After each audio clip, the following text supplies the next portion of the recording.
हमारी पहली न्यूज़ ये है हमारा जो इंट्राडे मार्जिन बढ़ने वाला है उसके रिगार्डिंग।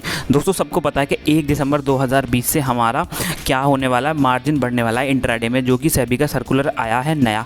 पर जो हमारा जो कैश मार्केट में उसका जो मार्जिन रूल्स हैं सेबी के वो लागू होंगे 1 अगस्त 2020 से।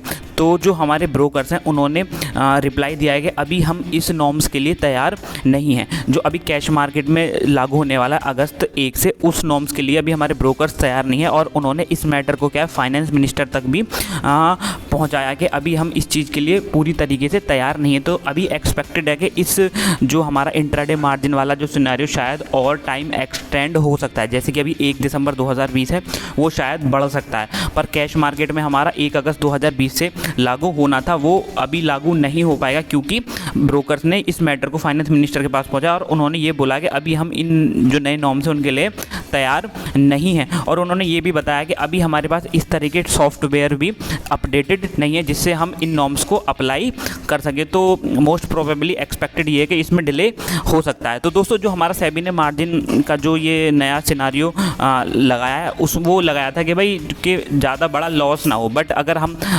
जो बिज़नेस लाइन की एक रिपोर्ट है उसके हिसाब से देखें तो पिछले 30 सालों में ऐसा कोई बड़ा डिफ़ॉल्ट नहीं हुआ है मार्जिन के रिगार्डिंग कि भाई किसी को इतना बड़ा डिफ़ॉल्ट हो गया हो और इस मार्जिन सर्कुलर को लगाने की ज़रूरत पड़ी हो। तो ये एक तरीके से कोरी बकवास हमको लगती है सेबी के थ्रू। तो ये हमारी पहली न्यूज़ है जिसमें क्या है हमारे सिंपल हमारे जो ब्रोकर्स हैं वो अभी तैयार नहीं हैं इस चीज़ को अप्लाई करने के लिए, क्योंकि इनके पास अपडेटेड सॉफ्टवेयर नहीं है। और इन्होंने फाइनेंस मिनिस्टर के पास भी ये मुद्दा उठाया और सबको पता है कि सेबी क्या है हमारे फाइनेंस मिनिस्टर के अंडर में ही आता है। तो शायद क्या पता ये अप्लाई भी ना हो और शायद और डिले हो सके। तो दोस्तों पहला न्यूज़ तो हमारा हो गया। अब दूसरा न्यूज़ हमारा क्या है, हमारा पेटीएम से रिगार्डिंग। अब पेटीएम से रिगार्डिंग क्या है दोस्तों, आने वाले 2-3 वीक में हमारा जो पेटीएम है, सबको पता है पेटीएम एक जाना पहचाना नाम है इंडिया का, वो अपनी स्टॉक ब्रोकिंग सर्विस स्टार्ट करने वाला है। जी हाँ दोस्तों, स्टॉक ब्रोकिंग सर्विस स्टार्ट करने वाला है आने वाले 2 से 3 वीक में।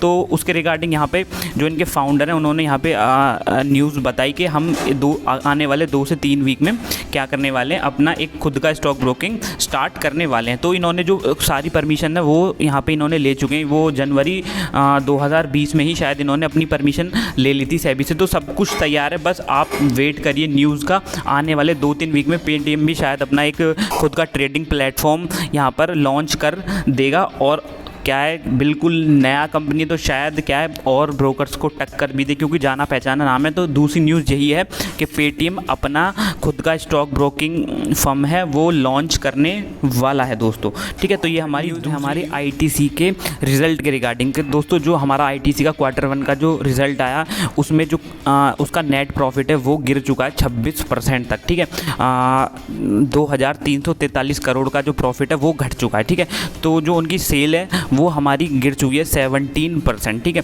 जिसकी वैल्यू लगाएं तो 9502 करोड़ रुपए। और कंपनी ने बताया कि जो सिगरेट का जो उनका बिजनेस है उससे जो वो कमाते थे 4330 रुपये का जो इन्होंने यहाँ पर बिजनेस किया है फर्स्ट क्वार्टर में, जबकि पिछले साल उनका 6141 करोड़ था। तो अगर ओवरऑल यहाँ पर हमारा आईटीसी का यहाँ पर हम Q1 का रिज़ल्ट देखें तो कुछ ज़्यादा खास परफॉर्मेंस नहीं है, बहुत ज़्यादा डिक्लाइन यहाँ पर मिला है। तो शायद आप मंडे को इसमें एक भारी गिरावट देख सकें।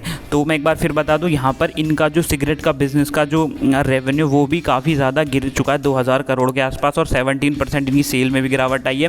और जो उनका प्रॉफिट है वो भी 26% तक यहाँ पर गिर चुका है। तो यही हमारी आज की टॉप 3 न्यूज़ थी। चलो बाय दोस्तों।